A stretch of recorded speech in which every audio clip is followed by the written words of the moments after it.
You must be living underneath a rock if you don't know the name Mac McClung. What's going on, guys? It's DMC Sports. I'm your host, Kyle. And if you guys could please like and subscribe and turn that notification bell on, that'd be amazing. Mac McClung was an internet sensation with multiple videos getting over 1 million views from both Ball Is Life and from Overtime. Mac has also gotten hundreds of thousands of views on videos from reactions and other channels not as big as Overtime or Ball Is Life. He is 6'3" and was a point guard coming out of Gate City High School in Gate City, Virginia. He had 30 D1 offers, but decided to stay home and go to Georgetown. Going into college, Mac was going to have to show out to get some NBA interest.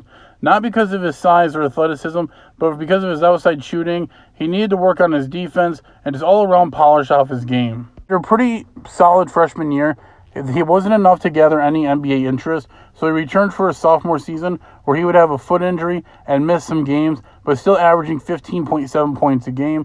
He did put his name into the NBA draft, but did recall his name and actually transferred to Texas Tech, where he hoped to have a breakout season to go into the NBA the year after.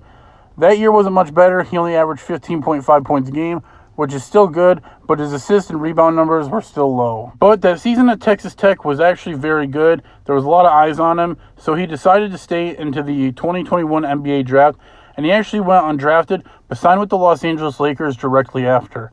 Now, in Summer League so far, it's always a show when he gets the ball because you never know what's going to happen, and everyone's waiting for that show to happen. Sometimes going undrafted is better than going drafted because there are teams like Oklahoma City who have 4 second-round picks, and that roster is going to be huge. Where when you're undrafted, you can pick and choose where you want to go to based on what your agent finds for you and what you think is best for your overall well-being in the league. This really helps out Mac in the long run because the Lakers made a draft night move to send Kentavious Caldwell-Pope, Kyle Kuzma, and a pick to the Washington Wizards for Russell Westbrook.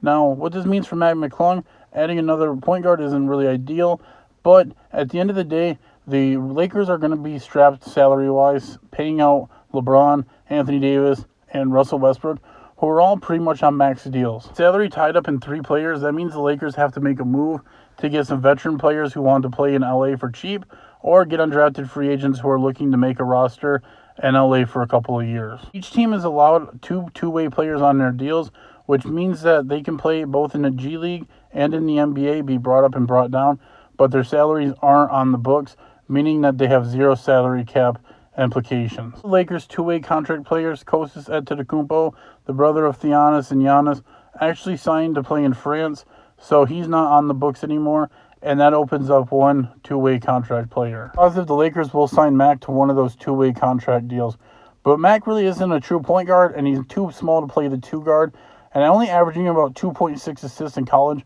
is not going to help your case when you're trying to make a roster as a point guard. But he does have an overall game that's translated from high school to college to the pros, where he really hasn't had to change up anything. He's still the same player.